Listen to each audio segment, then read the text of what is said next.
السلام عليكم ورحمة الله وبركاته.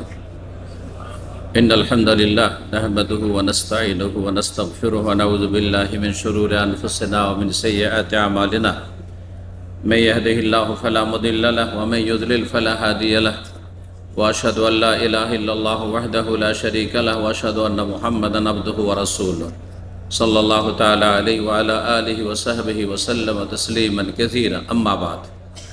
সম্মানিত ইফতার ক্যাম্পের দিনী ভাতৃমণ্ডলী, আল্লাহ রাব্বুল আলামিনের প্রশংসা এবং প্রিয় নবী সাল্লাল্লাহু আলাইহি সাল্লামের উপর সালাতু সালামের পর আজ শনিবার 8ই রমজান 1446 হিজরি মোতাবেক 8ই মার্চ 2025 আমাদের এই ইফতার ক্যাম্পে আজকে আমরা আলোচনা করব এই খাওয়া দাওয়া পানাহারের আদব কায়দা সম্পর্কে। যেহেতু আমরা প্রতিদিন এখানে পানাহার করছি, আর পানাহারের ক্ষেত্রে অনেক সুন্নতি কাজ রয়েছে যেগুলি করা একজন মুসলিমের জন্য উচিত, কর্তব্য, আর বেশ কিছু অপছন্দনীয় কাজ রয়েছে, ইসলাম বিরোধী কাজ রয়েছে, নাজায়েজ কাজ রয়েছে, সেগুলি থেকে বেঁচে থাকা উচিত। এই রকমই বেশ কিছু আপনার দোয়া বা জিকির আজকার রয়েছে যেগুলি আপনাকে স্মরণ রাখতে হবে পানাহারের শুরুতে অথবা শেষে, যার ফলে বিভিন্ন যে আদব কায়দাগুলি, শিষ্টাচারগুলি রাসূলুল্লাহ সাল্লাল্লাহু আলাইহি ওয়াসাল্লামের বিভিন্ন হাদিসে এসেছে, তিনি তার কথার দ্বারা, কাজের দ্বারা সাহাবায়ে কেরামদেরকে শিখিয়েছেন। তার 10টি পয়েন্ট আপনাদের সামনে আজকে এই অল্প সময়ে পেশ করব, আর তারপরে ইনশাআল্লাহ তাআলা আপনারা সালাতের ফজিলত বা গুরুত্ব সম্পর্কে শুনবেন। প্রথম পানাহারের আদব হচ্ছে যে বিসমিল্লাহ বলে খাওয়া শুরু করবেন। কি করবেন? বিসমিল্লাহ বলবেন। বিসমিল্লাহির রহমানির রহিম বলেন না বিসমিল্লাহ বলেন? শুধু বিসমিল্লাহ। আর বিসমিল্লাহির রহমানির রহিম কারা বলেন? একটু হাত তোলেন দেখি। অনেকে বিসমিল্লাহির রহিম বলেন, জায়েজ আছে, বিদআত নয়, হ্যাঁ, না জায়েজ নয়, কিন্তু হাদিসে আছে সাম্মিল্লাহ, আল্লাহর নাম বলো, মানে বিসমিল্লাহ বলো। তো বিসমিল্লাহ বলে নেওয়াই যথেষ্ট এই ক্ষেত্রে। কিন্তু কেউ যদি বিসমিল্লাহির রহমানির রহিম বলে তো সেটি বলতে পারে, জায়েজ, তাতে কোনো আপত্তি নেই, কিন্তু স্পষ্ট প্রমাণিত নেই। পূর্ণাঙ্গ বিসমিল্লাহ হচ্ছে বিসমিল্লাহির রহমানির রহিম। যখন আপনি কোরআন তেলাওয়াত করবেন তখন বিসমিল্লাহির রহমানির অবশ্যই পড়বেন। আউযুবিল্লাহর পরে বিসমিল্লাহির রহমানির রহিম পড়বেন আপনি, কারণ প্রতিটি সূরার শুরুতে কি রয়েছে? বিসমিল্লাহির রহমানির রহিম পর্যন্ত রয়েছে, একমাত্র সূরা তওবা ছাড়া। সূরা তওবা পড়বেন। আর যখন খাওয়া দাওয়া করবেন, কোনো কাজ শুরু করবেন, তখন বিসমিল্লাহ যথেষ্ট। এটি এই মর্মে রাসূলুল্লাহ সাল্লাল্লাহু আলাইহি ওয়াসাল্লাম হাদিস সহিহ বুখারীতে রয়েছে। আমর ইবনে সালামা খেতে বসে, তাড়াতাড়ি ছোট বাচ্চা খেতে বসেছেন নবী সাল্লাল্লাহু আলাইহি ওয়াসাল্লাম প্লেটে, আর খুব দ্রুত এই দিক থেকে ওই দিক থেকে নাড়াচাড়া করছে আর খাচ্ছে, যেখানে ইচ্ছা সেখানে হাত মারছে। বললেন, জিয়া গোলাম, হে বালক, হে বৎস, সাম্মিল্লাহ, তুমি বিসমিল্লাহ বল, আল্লাহর নাম উচ্চারণ করো। বিসমিল্লাহ দিয়ে খাবার শুরু করবেন। সহিহ বুখারী মুসলিমের হাদিস। বিসমিল্লাহ যদি ভুলে যান, অনেকে ভুলে যায়, যারা মোটামুটি পড়তে অভ্যস্ত তারাও ভুলে যেতে পারেন, কিন্তু যাদের অভ্যাস নেই তারা বেশিরভাগই ভুলে যান। আর অভ্যাস যদি করে নেন নিয়মিত আপনি, যে আমি ছাড়বো না, ভালো করে কিছুদিন মনে রাখবো, এক মাস আমি মনে রাখবো, এবার ভুলবই না, তাহলে এমন একটা অভ্যাসে পরিণত হবে, আর ভুলবেন না। তখন অটোমেটিক গিয়ারে, অটোমেটিক গিয়ার বুঝেন তো, সাথে গাড়ি তো অটোমেটিক গিয়ার থাকে না। আমরা বাসা থেকে প্রতিদিন যে অফিসে যেতে অভ্যস্ত, যে রাস্তা ধরে, ওটা চিন্তা করতে হয় না। অনেক দিন অন্যদিকে যাওয়ার ইচ্ছা আছে, কিন্তু গাড়ি ওই অফিসে টান দিয়ে, গাড়ি আমি চালাচ্ছি, হ্যাঁ, কিন্তু অটোমেটিক আমার ব্রেন কাজ করছে কি, যে আমাকে যেতে হবে কোন দিকে? অফিসের দিকে। অথচ আমার কিন্তু নিয়ত করে বেরিয়েছি বাসা থেকে যে না, আমি অফিসে যাব না আজ, বা অন্য রাস্তা যাব, অন্য একটা কাজ আছে। এটা অটোমেটিক, মানে মানুষ অভ্যস্ত হয়ে যায়। মানুষ হচ্ছে অভ্যাসের দাস। সুতরাং ভালো অভ্যাস করুন, মন্দ অভ্যাসগুলি ত্যাগ করুন। যাদের বাম হাতে পান করার অভ্যাস আছে না, এত বললেও হবে না, বললে হবে, কারণ বদ অভ্যাস হয়ে গেছে। আর যদি নেশার অভ্যাস থাকে, জর্দা খাওয়া অভ্যাস থাকে, তামাক খাওয়া অভ্যাস থাকে, গুল ব্যবহার করার অভ্যাস থাকে, আর বিড়ি সিগারেট অভ্যাস থাকে, তাহলে তো পান খাওয়া অভ্যাস থাকে, মুখ লাল করার অভ্যাস থাকে, তাহলে এটা ছাড়তে যে কত কষ্ট, ও জেহাদ করতে হবে, আর না হলে ছাড়তে পারবে না। নফসের বিরুদ্ধে, মনের বিরুদ্ধে, কুপ্রবৃত্তির বিরুদ্ধে, শয়তানের বিরুদ্ধে জেহাদ না করলে হারাম নাজায়েজ ঘৃণিত বস্তু ছাড়তে পারবেন না। আল্লাহ তৌফিক দান করেন। ভুলে গেলে কি বলবেন? যখনই মনে হবে, মাঝখানে হোক, একটু পরে হোক, একেবারে শেষখানে হোক, কি বলবেন? বিসমিল্লাহি ফি আউয়ালিহি ওয়া আখিরিহি। তিরমিজিতে হাদিস রয়েছে, রাসূলুল্লাহ সাল্লাল্লাহু আলাইহি ওয়াসাল্লাম বলেছেন, ফাইন্নাসি আহাদুকুম, কেউ যদি ভুলে যায় শুরুতে বলতে বিসমিল্লাহ, ফালিয়াকুল বিসমিল্লাহি ফি আউয়ালিহি ওয়া আখিরিহি। আল্লাহর নামে শুরু করছি, শুরুতে হোক কিংবা শেষে হোক, আল্লাহর নাম সবসময় আমার অন্তরে আছে, আর আমার নিয়ত আছে আল্লাহর নাম বলবো, কিন্তু শয়তান বলেই দিয়েছে। 3 নম্বর আদব হচ্ছে ডান হাতে পানাহার করবেন। কি করবেন? ডান হাতে খাবেন। সহিহ মুসলিমের হাদিস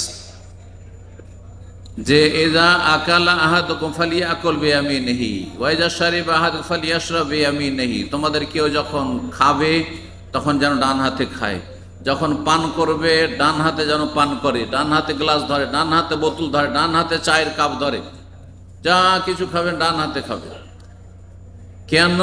ওয়ালা ইয়াকুল ওয়ালা ইয়াশরাব বিশিমালিহি। আর পানাহার করবে না বাম হাতে, বাম হাতে খাবেও না। আপনার বাম হাতে খান না সাধারণত, কিন্তু বাম হাতে অধিকাংশ লোকই পান করেন। বিনা বাড়াবাড়িতে যদি বলা হয় বাম হাতে আপনি বোতলটা ধরবেন, এই যে ভুল একটা অভ্যাস আছে, এটা সংশোধনের প্রয়োজন রয়েছে। আপনি একজন মুসলিম, মুসলিম মানে হচ্ছে আত্মসমর্পণকারী। আপনি শির নত করে দিয়েছেন আল্লাহর বিধানের সামনে, আপনি মাথা ঝুঁকিয়ে দিয়েছেন রাসূলুল্লাহ সাল্লাল্লাহু আলাইহি ওয়াসাল্লাম আদেশ নিষেধের সামনে। বলছে রাসূলুল্লাহ ওয়ালা ইয়াকুলু বিশিমালিহি ওয়ালা ইয়াশরাব বিশিমালিহি, বাম হাতে খাবেও না, বাম হাতে পানও করবে না। ফাইন্না শাইতান, কেন? কারণ কত ঘৃণিত কারণ। তাহলে বদ অভ্যাস থেকে, ঘৃণিত কাজ থেকে, আর যারা খারাপ তাদের খারাপদের অনুকরণ করা থেকে ইসলামে সতর্ক সাবধান করা হয়েছে। শয়তান সবচেয়ে নিকৃষ্ট মালাউন। শয়তান কি করে? ফাইন্না শয়তান ইয়াকুলু বিশিমালিহি, শয়তান বাম হাতে খায়, ওয়া ইয়াশরাবু বিশিমালিহি, বাম হাতে পান করে। শয়তান ডান হাতে, ইবলিস শয়তান এবং জিন শয়তান যত আছে, এমনকি মানুষ শয়তান। দেখবেন এক শ্রেণীর যারা এইরকম বদ চরিত্রের বা বদ অভ্যাস যাদের, তারা বাম হাতে চা খাচ্ছে, ডান হাতে সিগারেট টানছে আর বাম হাতে চা খাচ্ছে। এরা নিজের দুনিয়াও বুঝে না, আখেরাতও বুঝে না। আখেরাত বুঝেই না, এরা অধম। উলাইকা কাল আনাম, চতুষ্পদ জন্তুর মতো, বালহুম আযাল, তার চাইতে অধম, নিকৃষ্ট আল্লাহ বলেছেন এদেরকে। আর নিজের শরীর স্বাস্থ্য বুঝে না। এক তো ধূমপান চরম ক্ষতি করে শরীর স্বাস্থ্য, নিজের পরিবার পরিজনের, ছেলে মেয়ের, কচি কাঁচা স্ত্রী, আশেপাশে যারা কি গন্ধ লাগে সবারই ক্ষতি করে, অর্থের ক্ষতি করে, সব ক্ষতি করে। তারপরে সেটা যদি আবার ধূমপান টানছে আর তার সাথে কিছু পান করছে, তাহলে এটা আরো বেশি ক্ষতি করে। মানে চা খাচ্ছে আর এই সিগারেট টানছে, এটা আরো বেশি ক্ষতি করে। এই অধমরা কিছুই বুঝে না। আল্লাহ এদের হেদায়েত নসিব করুন এবং মুসলিম ভাই বোনদেরকে এই অসৎ লোকদের অনুকরণ থেকে, গোলামি থেকে মুক্তি দান করুন। বলছিলাম ডান হাতে পান করবেন। নবী সাল্লাল্লাহু আলাইহি ওয়াসাল্লাম ওই আমর ইবনে সালামাকে 3-4টি উপদেশ দিয়েছিলেন, সহিহ বুখারী মুসলিম হাদিস রয়েছে। সাম্মিল্লাহ ওয়া কুল বিয়ামিনিক, 1 নম্বর হচ্ছে বিসমিল্লাহ বলো, 2 নম্বর ডান হাতে খাও। 4 নম্বর আদব হচ্ছে খাওয়া দাওয়ার, আপনি নিজের সাইড থেকে খাবেন। এই যে এক প্লেটে 4 জন 5 জন খাচ্ছেন, অথবা 2 জনই খাচ্ছেন, দেখছেন যে অন্যের সাইডে যেটা আছে সেটা ভালো, আমার পছন্দ, তার রান কারো পছন্দ, রানের গোস্ত পছন্দ, ওই রানটা ওইদিকে পড়ে গেছে, ওইদিকে ভালো পিসটা পড়ে গেছে, ওইদিকে ফ্রুটটা পড়ে গেছে, আমার ওই দিকে পড়েনি, আর ওইদিকে আমার যেটা মনোপুত সেটা পড়ে গেছে, টেনে নিলেন, অথবা প্লেটটাকে ঘুরিয়ে দিলেন, অথবা ওইদিকে হাত মেরে দিলেন। এটা জায়েজ নয়। এটা আপনার অন্যের হক নষ্ট করা, অন্যের হক নষ্ট করা। সে স্বেচ্ছায় যদি দিয়ে দেয়, তার ভদ্রতা, এবং আপনি গ্রহণ করতে পারেন, তখন কোনো অসুবিধা নেই। কিন্তু আপনি ভালো ভালো পিস দেখে একবার এদিকে হাত মারছেন, একবার ওইদিকে, নবী সাল্লাল্লাহু আলাইহি ওয়াসাল্লাম আমর ইবনে সালমা ছোট বাচ্চা, আমাদের মতো নয়, আপনাদের মতো নয়, ছোট বাচ্চা 5-6 বছরের ছেলে, ভুল করবেই স্বাভাবিক, ও জানে না। সে চারদিকে শুধু হাত মারছে, যেটা ভালো লাগছে একবার এদিকে, একবার ওইদিকে, একবার ওইদিকে। নবী সাল্লাল্লাহু বলছেন কুল মিম্মা ইয়ালিক, তোমার সাইড থেকে খাও, তোমার দিক থেকে, তোমার কাছে যেদিকে তুমি বসে আছো ওই দিক থেকে খাও। এখানে আরেকটি আদব ওর সাথেই লাগিয়ে নিই, কারণ কাছাকাছি যেহেতু খাওয়া দাওয়া ধরেন একাই করছেন আপনি, আর কেউ আপনার সাথে শরিক নেই আপনার প্লেটে, আপনিও নিজের সাইড থেকে আপনি একদিক থেকে খেয়ে যাবেন। মাঝখানে অনেকে ভাত তুললেন, থালা ভর্তি ভাত, আর মাঝখান থেকে আপনি খাচ্ছেন, মাঝখান থেকে খেতে শুরু করেছেন, মাঝখানে ঝোল দেওয়া আছে, মাঝখানে ডাল দেওয়া আছে, মাঝখান থেকে উঠিয়ে খাচ্ছেন। এটাও রাসূলুল্লাহ নিষেধ করেছেন, এতে বরকত চলে যায়। ফাইনাল বারাকাতা তানজিলু ওয়াস্তাত তাআমি, বরকত নাজিল হয়, নেমে আসে আল্লাহর পক্ষ থেকে খাবারের মধ্যবর্তী স্থানে, মাঝখানে, খাবারের মিডিলে বরকত নামে। যেখানে বরকত না ওইটা গিয়ে আগে আপনি সাফ করে দিচ্ছেন, তো কেমন করে হবে? বরকতই সাফ করে দিচ্ছে না, এমন কাজ করবেন না, এটাও মনে রাখবেন। 5 নম্বর আদব হচ্ছে সহিহ বুখারীর হাদিস, রাসূলুল্লাহ ইন্নী লা আকুল মুত্তাকিয়ান, আমি আমার বদ অভ্যাস নেই হেলান লাগিয়ে খাওয়া। অনেকে হেলান দিয়ে খাওয়া, হেলান দিয়ে খাওয়া বিভিন্নভাবে হইতে পারে। এক হচ্ছে এই হেলান দিয়ে চেয়ারে বসে আছেন, হ্যাঁ খাচ্ছেন। এক হচ্ছে ধরেন কথা পিলার আছে, দেয়াল আছে, কোনো জায়গাতে দেয়ালে হেলান দিয়ে খাচ্ছেন, এটাও মাকরু, অপছন্দনীয়। আর একটা হচ্ছে এক হাতে ভর দিয়ে হেলান দিয়ে, এক হাতে, অনেকে খান কিন্তু ভদ্রলোক বসে খাচ্ছেন, এক হাতে হেলান দিয়ে খাচ্ছেন, বাম হাতে হেলান দিয়ে আছেন আর খাচ্ছেন আপনি এক দিয়ে কাত হয়ে। এটা শরীর স্বাস্থ্যের জন্য ক্ষতিকর। দেখেন খাওয়া দাওয়ার ক্ষেত্রে, আদব কায়দার ক্ষেত্রে, পোশাক পরিচ্ছদের ক্ষেত্রে যেগুলো নিষেধ করেছে রাসূলুল্লাহ সাল্লাল্লাহু আলাইহি ওয়াসাল্লাম, তাতে জানবেন যে আপনার পার্থিব ক্ষতি আছে, আখিরাতের ক্ষতির আগে দুনিয়ার ক্ষতি আছে। যারা হেলান দিয়ে খায় তারা শরীর স্বাস্থ্য ক্ষতি করে, সেই খাওয়া দাওয়াটা আপনার ঠিকভাবে তার পাকস্থলীতে পৌঁছে না, তখন তার বিভিন্ন রকম পেটে সমস্যা হইতে পারে, শরীর স্বাস্থ্যের সমস্যা হইতে পারে। তো হেলান দিয়ে খাওয়া নিষেধ করেছে রাসূলুল্লাহ সাল্লাল্লাহু আলাইহি ওয়াসাল্লাম, এবং নিজে বলেছে আমার এটা খারাপ অভ্যাস নেই। সুতরাং আমার যারা অনুসারী তারা হেলান দিয়ে খেতে বসবে না। খুব বেশি আসন দিয়ে খেতে বসলে বেশি মানুষ খেয়ে নেয়, বুঝতেই পারে না যে পেট ভরে গেছে, আর খেতে খেতে এখানে উঠে যায়, আর তারপরে চলতে পারে না, অচল হয়ে যায়, আর তারপরে তখন এত বেশি খাওয়ার কারণে বিভিন্ন রোগে আক্রান্ত হয়ে যায়। আজকাল বড় লোকদের রোগ হচ্ছে এই চর্বি জমে যাওয়া, কোলেস্ট্রল, আর বড় লোকদের রোগ হচ্ছে আপনার সুগার, বড় লোকদের রোগ হচ্ছে আপনার প্রেশার। এগুলো বড় লোকদের রোগ, বসে থাকা লোকের রোগ, আর খাই বেশি।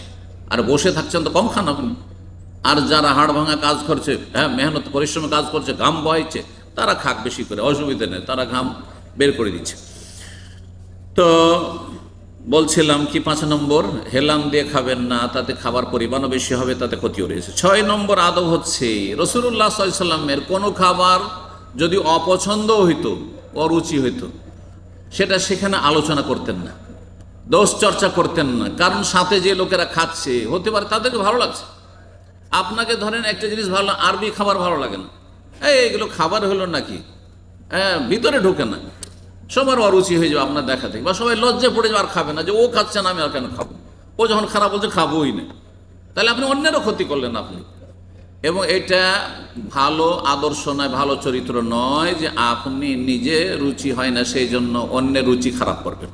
খেতে দেন, সবার আপন আপন রুচি আছে, কাউকে কোনোটা ভালো লাগে, কাউকে কোনোটা ভালো লাগে, কাউকে বেশি আপনার লবণ ভালো লাগে, ঝাল ভালো লাগে, কাউকে কম ভালো লাগে। আপনাকে ভালো লাগে না, হাত গুটিয়ে না বসে থাকেন, কিছুক্ষণ বসে থেকে উঠে যান, অথবা উঠে যান, অসুবিধা নেই।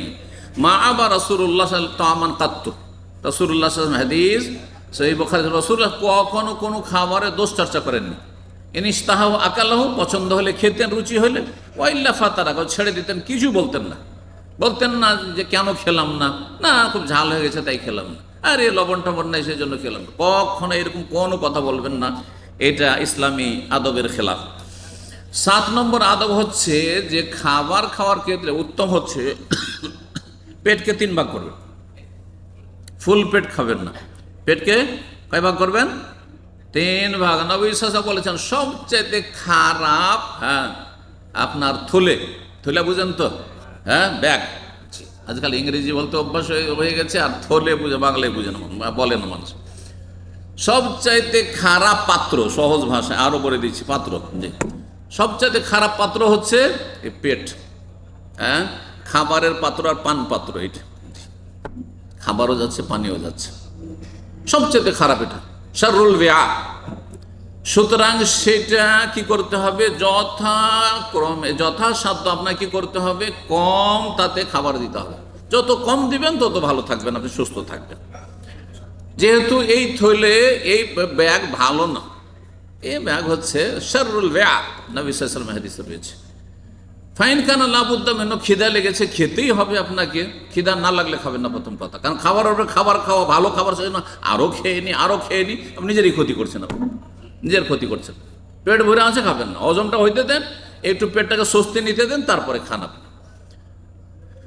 যদি জরুরি হয় যে খিদা লেগেছে, মানুষ মানে খেতেই হবে, ফেরেশতা নয়, তো ফাসলুসুন লিতাআমিহি, 3 ভাগের 1 ভাগ খাবার, ওয়াসলুসুন লিশার, 3 ভাগের 1 ভাগ পানি, ওয়াসলুসুন লিনাফাসিহি, আর 3 ভাগের 1 ভাগ শূন্য রাখেন, খালি রাখেন শ্বাস প্রশ্বাস নেওয়ার জন্য, যাতে দম নিতে পারেন, আপনি শ্বাস নিতে পারেন। খেয়ে দিয়ে আজকাল যারা তারাবি পড়ায় জানেন, তারা কিন্তু আপনাদের মতো আমাদের মতো ইফতারি করে না, ওই এতটা খায়, পানি খেজুর এটুকু খেয়ে তারাই পড়ে। আমরা যখন বক্তব্যের আগে আমাকে কখন অনেক জায়গায় তো বলেছে, খেয়ে দিলে যে সাই খেয়ে নেন, আর তারপর বক্তব্য, যে পশ্চিম কালো না, আগে বক্তব্য তারপরে খাওয়া দাওয়া। কারণ খাওয়া দাওয়া করলে তারপরে শ্বাস নিতেই অসুবিধা। হ্যাঁ, যদি অর্ধেকও খান তবু একমাত্র শুধু হালকা পানি, হয়তো 2-3টা হয়তো খেজুর খেলেন বা কিছু হালকা কিছু, সেটা ভিন্ন বিষয়।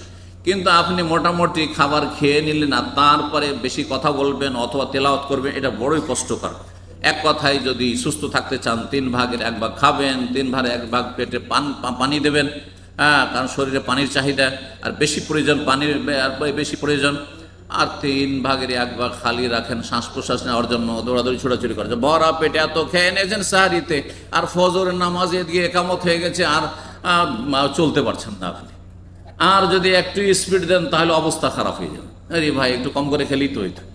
জি, আল্লাহ বুঝার তৌফিক দান করেন। 8 নম্বর আদব হচ্ছে যে খাবার অথবা পানীয় কখন গরম থাকতে পারে, কখনো গরম থাকতে পারে। যদি গরম থাকে ঠান্ডা হইতে দেন, কিন্তু ফুক দিয়েন না। হ্যাঁ, গরম খাবার তাড়াতাড়ি খাওয়ার জন্য ফুক দিচ্ছেন, এটা কাজ করবেন না। আর অনেকে চা গরমে আছে, একটু করে টানছে, আরে জিভা পুড়ে যাচ্ছে, তখন ফু দিচ্ছে আবার খাচ্ছে, ফু দিচ্ছে আবার খাচ্ছে, না, এটা ক্ষতি করবে। ভিতর থেকে যে আপনার যে ফুটা বের হচ্ছে, নিঃশ্বাস বের হচ্ছে, সেটা ক্ষতিকর। সুতরাং সেটা আপনি খাবারে অথবা পানীয়তে যেন না যায়, এটা এই ক্ষেত্রে খেয়াল রাখবেন। 9 নম্বর আদব হচ্ছে যে খাওয়া দাওয়া পরিষ্কার করে খাবেন। প্লেট বা যেখানে খাচ্ছেন আপনি পরিষ্কার করে খাবেন। দস্তরখানে বা প্লেটে খাবার দাবার ছেড়ে দিবেন না উচ্ছিষ্ট, কারণ যেটা ছেড়ে দিলেন ওটা শয়তান শরিক হবে আপনার সাথে, শয়তানে খাবে।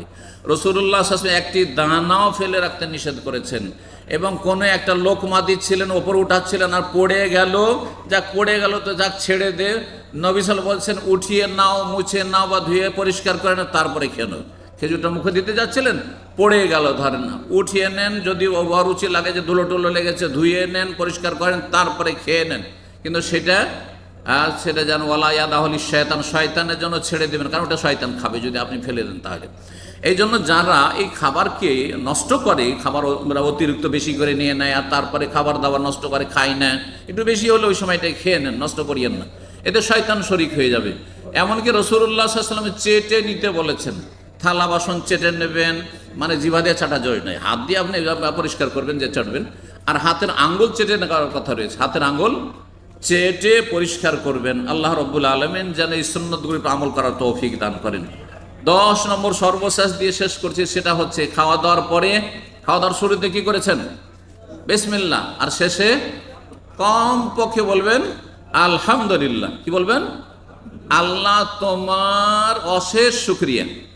হামদ মানে প্রশংসা, হামদ মানে গুণগান, হামদ মানে আপনার শুকরিয়া সব। তো আল্লাহ তোমার অশেষ শুকরিয়া আদায় করেছি যে তুমি আমাকে পানাহার দিলে, আলহামদুলিল্লাহ বলবেন। আর সুন্নতি দোয়া যদি বলেন নিজের খাবারের জন্য, আলহামদুলিল্লাহিল্লাযী আতামানি হাযা ওয়া রাযাকানিহি মিন গায়রি হাওলিম মিন্নি ওয়ালা কুওয়া, মুসনাদ আহমদ, তিরমিজি আর ইবনে মাজাহ, এই হাদিসগুলো আবু দাউদে রয়েছে, হাদিসটি সহিহ। যদি এই দোয়া পড়েন, নিজের খাবার খেলেন, দুনিয়াদারি করলেন, হ্যাঁ, পেট ভর্তি করলেন, কিন্তু গফির আলাহু মা তাকাদ্দাম মিন, অতীতের গুনাহ মাফ হয়ে যাবে। সুবহানাল্লাহ। রোজা রাখলে অতীতের গুনাহ মাফ হয়, হাদিস শুনেছি না? তারাবি পড়লে অতীতের গুনাহ মাফ হয়, লাইলাতুল কাদার জাগলে অতীতের গুনাহ মাফ হয়, আর খাবার খেয়ে এই দোয়া পড়লেও অতীতের গুনাহ মাফ হয়। কত বড় ফজিলত! হয় খেয়ে দিয়েও মুসলিম লাভবান। এই দোয়াটি মুখস্থ যারা আছে পড়বেন, মুখস্থ যার নাই মুখস্থ করবেন। 2 নম্বর দোয়া, নিজের খাবার খেয়ে আল্লাহ বারিক লানা ফি ওয়া আত'আমনা খায়রান, এটিও মুসনাদ আহমদের, তিরমিজি, আবু দাউদের রয়েছে, হাদিসটি সহিহ। আল্লাহ বারিক লানা ফি, আল্লাহ আমাদের এতে বরকত দাও, ওয়া আত'আমনা খায়রান মিনহু, এর চাইতে ভালো আমাদেরকে খেতে দাও। যদি অপরের বাড়িতে খান, কারো দাওয়াতে ইফতারে আছে খাচ্ছেন, অন্যেরা খাবার দিচ্ছে, পরিবেশন করছে, অন্যদের বাড়িতে খাচ্ছেন, অন্যের ঘরে খাচ্ছেন, তাহলে আরও 2টি দোয়া এর সাথে পড়তে পারেন। সেই দোয়াগুলি রয়েছে সহিহ মুসলিমে রয়েছে। বাড়িওয়ালার জন্য দোয়া, যারা খাবার দিচ্ছে তাদের জন্য দোয়া, আল্লাহ বারিক লাহুম ফিমা রাযাকতাহুম ওয়াগফির লাহুম ওয়ারহামহুম। আল্লাহুম্মা বারিক লাহুম, হে আল্লাহ তাদের বরকত দান করো, ফিমা রাযাকতাহুম, তাদের রিজিকে, ওয়াগফির লাহুম, তাদের গুনাহ মাফ করো, ওয়ারহামহুম, তাদের উপর দয়া করো। সুন্দর দোয়া দিলেন, তারা খাইয়ে উপকার করলো, আপনি দোয়া দিয়ে তার হক আদায় করে দিলেন, শুকরিয়া আদায় করে দিলেন এবং হক আদায় করে দিলেন। আপনার ওপর আর অবদান থাকলো না। যে অবদান দিয়েছিল আপনি তার চাইতে কম দেননি, তার চাইতে বেশি দিয়েছেন। সে দুনিয়া দিয়েছিল, আপনি তাকে আখিরাত দিলেন, তাকে বরকতের দোয়া দিলেন। এটি অত্যন্ত গুরুত্বপূর্ণ বিষয়, যদিও বিষয়গুলি সুন্নাত।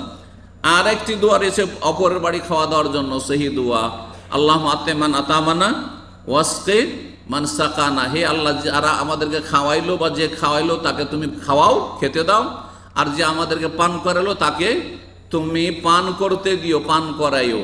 এই 2টি দোয়া সহি। একটি দোয়া আমাদের দেশে প্রচলিত রয়েছে, তিরমিজিতে রয়েছে, হাদিসটি দুর্বল। আলহামদুলিল্লাহ আতামানা ওয়াসাকানা ওয়া জাআলানা মুসলিমিন ওয়া মিনাল মুসলিমিন, হাদিসটি দুর্বল। সুতরাং তার উপরে আমল না করে 4টি দোয়া বা জিকির বললাম খাওয়া দাওয়ার শেষে, সেগুলি পড়ার চেষ্টা করবেন। জাযাকুমুল্লাহ খাইরান। ওয়া সাল্লাল্লাহু আলা সাইয়্যিদিনা মুহাম্মদ ওয়া আলা আলিহি ওয়া সাহবিহি আজমাইন।